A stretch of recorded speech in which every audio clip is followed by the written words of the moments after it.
A más de medio siglo de su trágica muerte, la figura de Miroslava ha adquirido un culto especial entre los nostálgicos del cine mexicano de la época de oro y entre las nuevas generaciones de cinéfilos, quienes probablemente se enteraron de su existencia a través del filme de Alejandro Pelayo, basado en el cuento de Guadalupe Loaesa. Para el cine mexicano, la presencia de Miroslava significó un toque de internacionalismo acorde con los turbulentos años de la Segunda Guerra Mundial. Los grupos de inmigrantes que llegaron a México, provenientes de Europa y el cercano Oriente, se integraron a una sociedad urbana en plena expansión y contribuyeron de manera importante a la vida cultural del país. Sin embargo, el cine mexicano no supo qué hacer con Miroslava. Su belleza era diferente a la del resto de actrices. Su rango interpretativo, si no limitado, por lo menos poco aprovechado.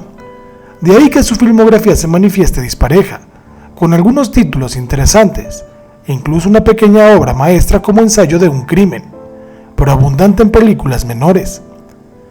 La fascinación contemporánea hacia Miroslava la ha llevado a convertirse a posteriori en una especie de Marilyn Monroe a la mexicana.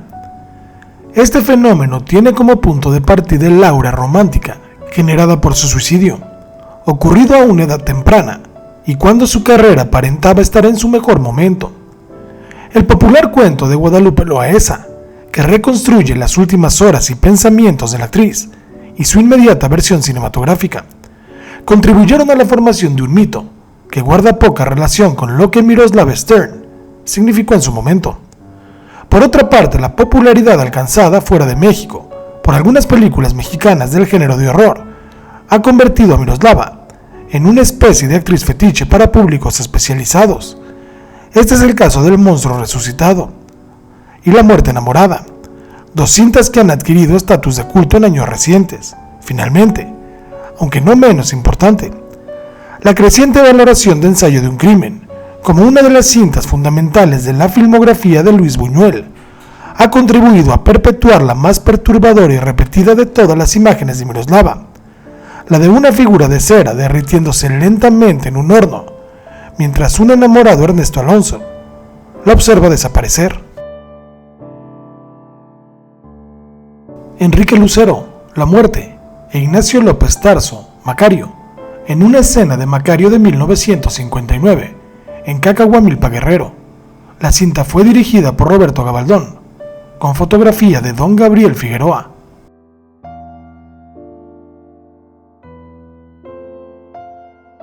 Redes fue dirigida por Emilio Gómez Muriel y por el entonces recién exiliado cineasta austriaco, Fred Zinnemann. La fotografía estuvo a cargo del estadounidense Paul Strand y está musicalizada por Silvestre Revueltas. Dichos elementos hacen de este título uno de los clásicos más importantes de la cinematografía mexicana. Redes es un destacado ejemplo del cine con conciencia social. Usa el montaje de atracciones desarrollado por Eisenstein para describir cómo se perpetúa la dominación política por medio del control de la economía. La cinta se filmó en Alvarado, Veracruz, con pescadores auténticos, y se presentó de forma honesta y natural su dura lucha. En 1957, el prolífico y versátil director Fernando Méndez incursionó por segunda ocasión en el género de horror con El Vampiro. Se convertiría en la mejor película de horror hecha en México y en uno de los filmes de culto más populares de nuestro cine en otros países. Desde el Drácula hispano, los vampiros no hacían su aparición en las pantallas hablando español. En El Vampiro, Fernando Méndez no solo toma abiertamente el personaje de Bram Stoker y lo ubica adecuadamente en el contexto mexicano, sino que además se anticipa al menos un año antes a la sensual versión del Conde que haría el británico Christopher Lee en los filmes de la productora Hammond. Dueño de una amplia cultura cinematográfica, sus colegas lo apodaban Cecil B. de Méndez, en alusión al famoso director hollywoodense Cecil B. DeMille. Fernando Méndez demuestra en El Vampiro un dominio espléndido del cine de géneros, algo poco común entre los directores mexicanos de su tiempo, exceptuando a un Abel Salazar, completamente fuera de papel. El resto de los actores imprimen a sus personajes una veracidad difícil de lograr en un filme, que mal dirigido o interpretado, podría haberse convertido en una comedia involuntaria. El éxito obtenido por El Vampiro en su estreno animó a su director a dirigir la secuela, El ataúd del vampiro. Ambas cintas integran hoy en día uno de los dípticos más singulares y famosos de nuestra cinematografía nacional. Un día 12 de junio de 1924, nace en Tucumán, Argentina, Catalina Margarita López Ramos, mejor conocida como la primera actriz del cine mexicano, Marga López, quien además de protagonizar diversos clásicos bajo las órdenes de maestros como Luis Buñuel, en Nazarín, e Ismael Rodríguez, en Los Tres García, se hizo acreedora a 3 premios Ariel, que incluyeron al de Mejor Coactuación Femenina, en 1947, por Soledad, de Miguel Zacarías, a la Mejor Actriz en 1948, por el clásico Salón México, del cineasta coahuilense Emilio El Indio Fernández, y por la entrega de Julián Soler, para 1993, ganar el Ariel de Oro a toda una trayectoria en el celuloide nacional. Un día 7 de junio de 1970, muere en México la actriz de origen español, Prudencia Grifel, quien emigra a este país y realiza más de 100 películas, así como telenovelas. Nace en Lugo, España, 27 de diciembre de 1879. 2 orgullos mexicanos, Anthony Quinn y Katy Jurado. Arturo de Córdoba y Carlos Martín Baena, en una escena de la película Él, de Luis Buñuel. En febrero de 1954, Lilia del Valle sufrió un aparatoso accidente automovilístico. Para mayo del mismo año, ya recuperada, retomó su carrera.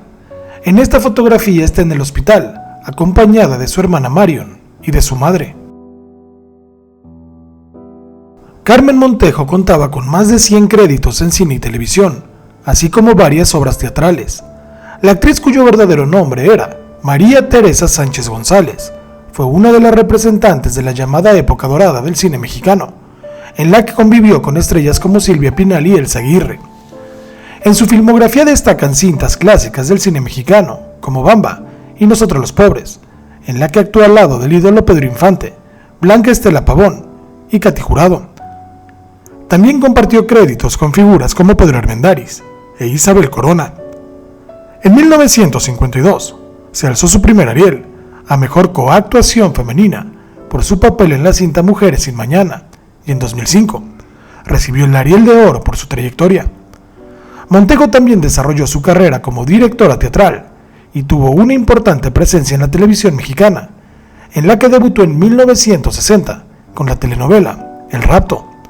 Participó en melodramas clásicos como El Maleficio y Cuna de Lobos, así como en producciones de corte infantil como Amigos por Siempre y Cómplices al Rescate. Su último papel en la pantalla chica fue en 2008, con El Nombre del Amor. El primer actor mexicano, Joaquín Cordero, o Recochea, célebre por su trayectoria en el cine, la televisión y teatro mexicanos, falleció a los 89 años de edad mientras dormía. Familiares del actor señalaron que el histrión pasó sus últimos días tranquilo y en casa, rodeado de sus seres queridos y sus más preciadas pertenencias. Agregaron que Cordero no sufrió dolor físico alguno, salvo la melancolía de extrañar a su esposa Alma, fallecida 7 meses antes. Nacido 16 de agosto de 1923, Cordero era uno de los últimos actores de la época de oro del cine mexicano, con más de 200 películas en su carrera, que abarcó cerca de 7 décadas. Lupita Tovar es uno de los máximos pilares del cine nacional, al construir su carrera con más de 30 filmes. Su incursión se produjo en 1928 en Estados Unidos, y a partir de entonces, trabajó en México y Hollywood, con los actores y cineastas más destacados de la época, entre ellos Buster Keaton, Gene Autry, Douglas Fairbanks, James Whale, Chen Urrieta y José Bor, solo por mencionar algunos. La llamada Novia de México, apodo que obtuvo después de protagonizar The Cat Creeps, de Robert Julián y John Williard, participó también en una versión en español de los estudios Universal de la obra clásica Drácula.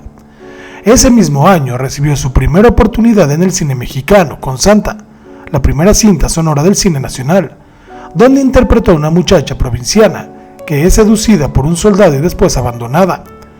Dicha experiencia la orilla a convertirse en la más famosa prostituta del país. El filme logró salir a la luz gracias a la coyuntura provocada por la aparición del cine sonoro en Hollywood y la consecuente necesidad de producir películas para el mercado hispanohablante. La Compañía Nacional Productora de Películas financió la adaptación de la historia original de Federico Gamboa, que ya había sido llevada al cine en 1918, y la convirtió en un melodrama romántico. La película fue tan exitosa que el gobierno de México emitió en aquel entonces un timbre postal con la imagen de Lupita Tovar como su entrañable personaje Santa. Fue así que su carrera despuntó y trabajó constantemente hasta mediados de la década de los 40.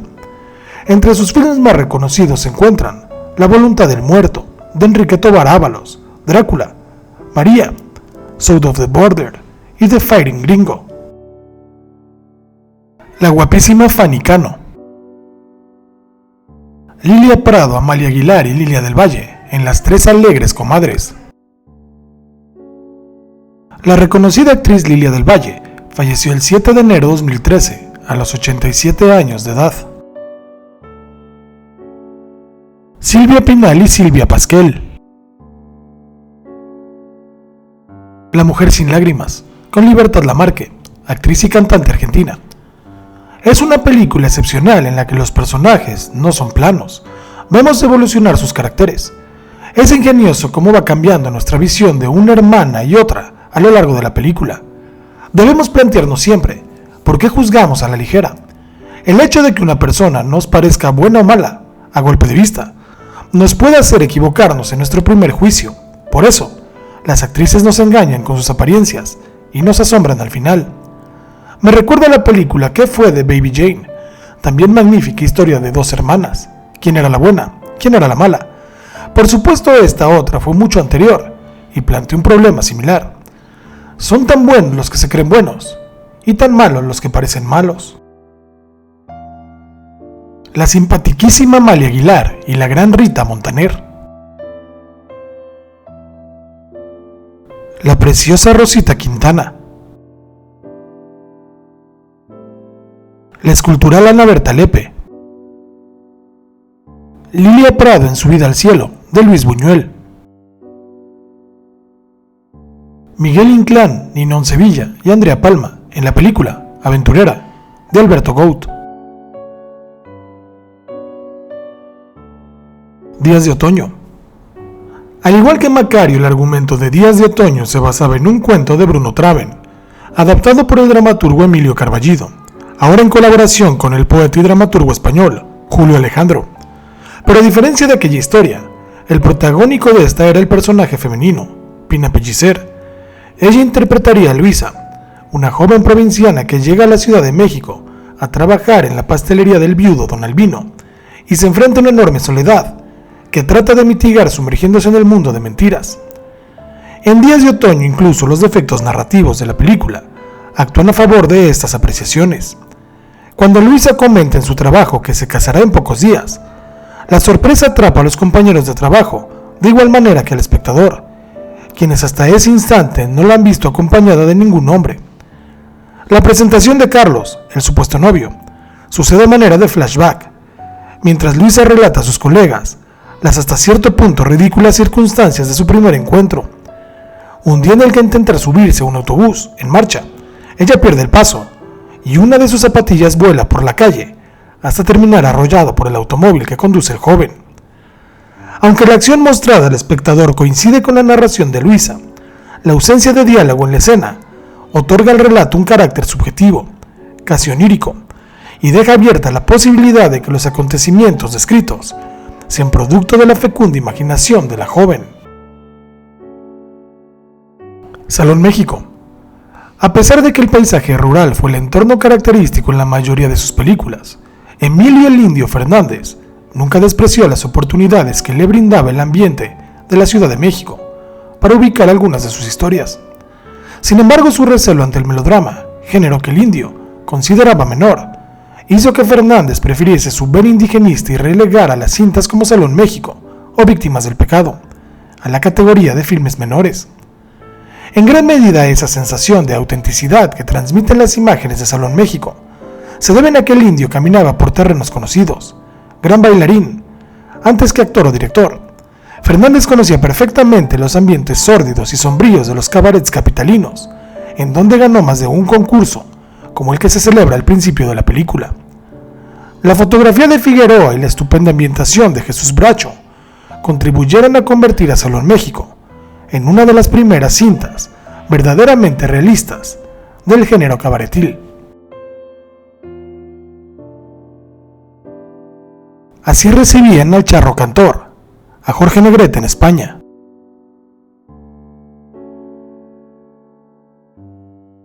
El Charro Cantor y Cary Grant, junto al empresario de la Warner Brothers, en Hollywood.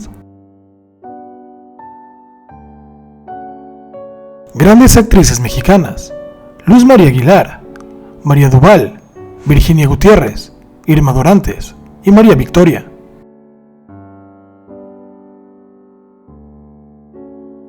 Bellísimas María Elena Márquez y Susana Guízar, las dos estrellas de nuestro cine nacional. La actriz francesa del cine de oro, Christiane Martel. María Victoria, Luis Aguilar y Chela Campos. Christiane Martel y Pedro Infante, durante el Maratón Guadalupano. Jorge Negrete, el Charro Cantor y Gloria Marín. Carmelita González, Pedro Infante y Pedro Vargas, el tenor continental. La bella y talentosa Dolores del Río. Don Fernando Soler y Yolanda Varela. Así era la popularidad del Charro Cantor.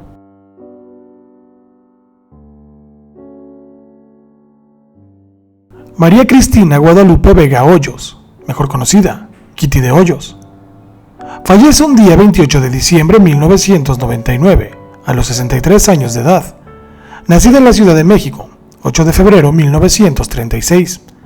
En 1954, inició su carrera cinematográfica cuando tenía 18 años, en la película Qué bravas son las costeñas. Ese mismo año actuó en las cintas Yo no creo en los hombres y La culpa de los hombres. En 1955, obtuvo su primera actuación estelar en la película Esposas infieles, donde a los 19 años realizó un desnudo parcial que le significó un gran éxito, ya que fue una de las primeras actrices que posó desnuda para la pantalla grande del cine mexicano.